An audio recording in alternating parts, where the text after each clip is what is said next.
everyone, and welcome to another edition of the Draft Countdown Mock Draft Simulator Series.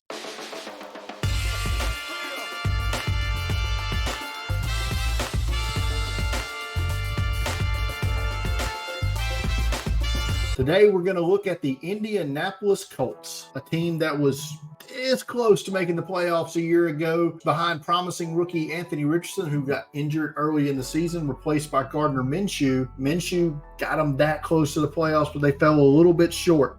Colts coming into this draft have 7 picks, all their own, so they're really picking in the middle of each round. They did a great job retaining their outgoing free agent pieces, so they are set up here with not a whole lot of needs going into the draft for a team, which is good for a team that's that close to making the playoffs. They still got a few needs. Notably, they need a corner opposite last year's second-round pick, Juju Brents. Maybe a starting offensive tackle if you're not sold on Bernhard Raimann. So, with that being said, let's get into the process. We're getting ready to start the mock draft simulator here.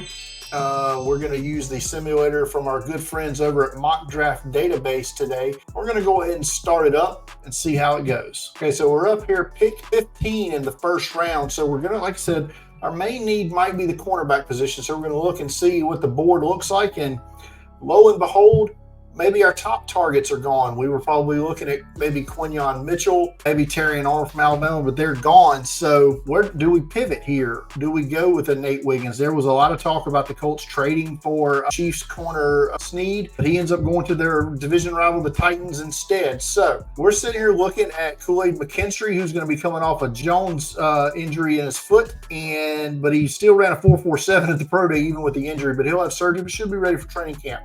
Nate Wiggins, another really fast dude from Clemson who can cover as well. So those are 2 good options there. But let's look at offensive linemen as well, where we see J.C. Latham, who's pretty much a right tackle there, but Amarius Mims, the big left tackle from Georgia, only 8 starts under his belt. Do we take Amarius Mims here? We go with the upside at left tackle? Great athlete. We know the Colts are going to draft high athlete guys. So I think we're going to come back to corner later on. We'll see if that ends up biting us, but we're going to go with Amarius Mims, the offensive tackle. We're now back at pick 46 for the Colts, and let's see if our gamble in the corner position paid off. It didn't really, but there's a couple of guys here that I know people are high on. Do we go with a nickel here? And that's what Mike Sainer still is. And I don't know if that's the direction that the Colts will be looking. But there's a guy here, Iowa State, that I know a lot of people high on, a lot of experts are going to be higher on him. Mel Kiper Jr. had him in his first round in his last mock draft. But TJ Tampa,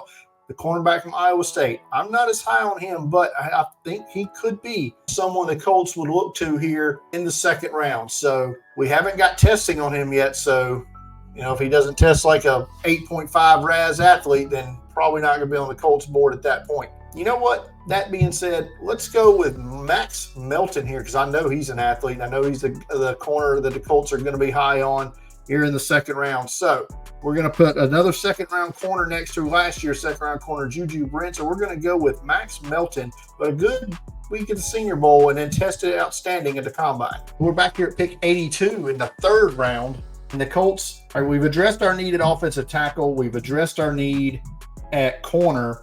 That leaves us maybe with an edge rusher here, somebody to go opposite of Kwity Paye. We've got Dayo Odeyingbo and Tyquan Lewis as reserves here, but they're more of just kind of rotation guys. Sebson Ebukam, who we signed as a free agent last year, but maybe we can do a little bit better. So we'll take a pop over to edge and see Adiza Isaac still on the board. Good athlete, right? And this is what you're going to hear from the Colts when they draft a lot. So is Marshawn Nealon from Western Michigan, but he's more of that tweener guy.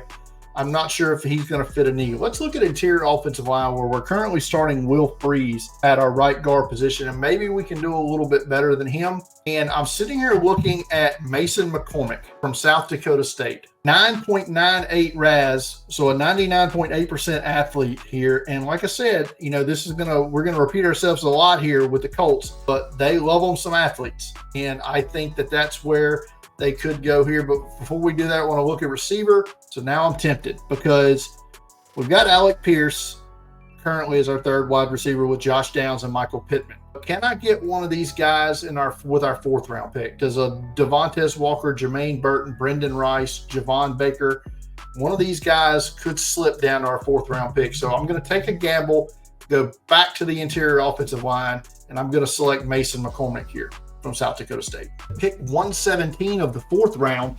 So where do we go? Well, lo and behold, our gamble on wide receiver paid off. Jermaine Burton, wide receiver from Alabama, tested great at the combine, is available still. So is Javon Baker, the wide receiver from UCF, Jamari Thrash, Luke McCaffrey, who tested great as well. Also, I want to look at running back, and I think this could be a spot the Colts look to upgrade on Evan Hull from last year's 5th round pick. Currently don't have. Hull is listed as the backup for Jonathan Taylor, who has gotten injured a little bit here recently. I think that might be a spot they look at as running back, maybe early, maybe even earlier than the 4th round. I'm going to take a peek at over at edge right quick where I like Jalix Hunt, Miles Cole, but I think we're going to wait on that a little bit. I'm going to pass on wide receiver again. This time I'm going to go with the running back, and I'm going to go with Clemson's Will Shipley, who catches the ball well, runs strong. He's a guy that the Colts are going to like, and he's fast as well. Good athlete. So here we go. Colts drafting Will Shipley, running back Clemson.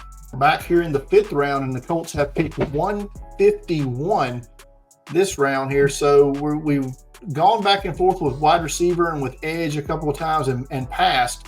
So now I think we've got to hit that. At this point, I'm looking at wide receiver. I'm looking for a complementary piece to go with Downs and go with Michael Pittman.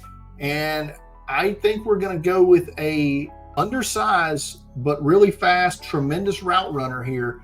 And we're going to focus in on Jacob Cowing, the wide receiver from Arizona, transfer from UTEP. And that is going to be our 5th round pick at 151. So now we come back to pick 191 of the 6th round, and the Colts are on the clock. And we're going to look at our edge rushers here because we really need to get one of these guys. And here we go.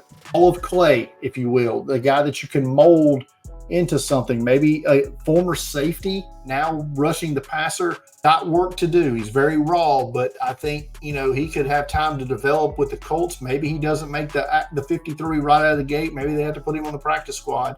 But here in the 5th, 6th, 7th round, you're taking guys that are either going to help you on special teams, just be solid rotational pieces, guys that you want that need to develop. And Jalix Hunt, Houston Baptist, the edge rusher, is that guy. So I think that's who the Colts are going to roll with here at pick 191. We're back with our final pick of the draft here for the Colts at pick 234 in round 7.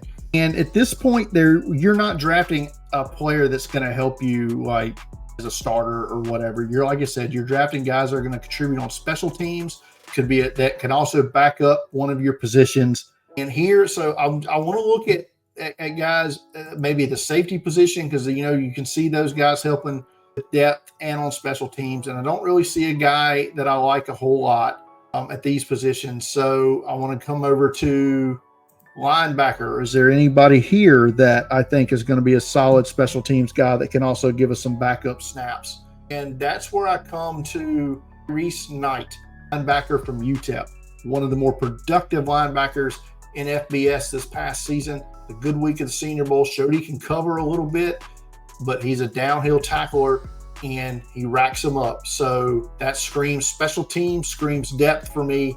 And that's a spot I think the Colts could use a little help here. So we're going to go with Tyrese Knight, linebacker, UTEP. That wraps up our Colts 7-round mock draft. The simulator wasn't very happy with me in the 1st and 3rd rounds, but hey, we got guys that are going to start. We got guys that are going to contribute right away. Some guys are going to help us on special teams and give us some backup snaps as well. So I'm happy with where we ended up here. Colts fans, are you happy with this draft? Let me know about it in the comments. Let us know about it. So give us a thumbs up on the video. And then if you aren't already subscribed to the channel, subscribe to the channel. Also, you can go to draftcountdown.com. Our partner, Miranda Wilhelm, has another Colts 7-round mock draft on the site that you should check out, plus much more at draftcountdown.com. Thanks for watching, everybody.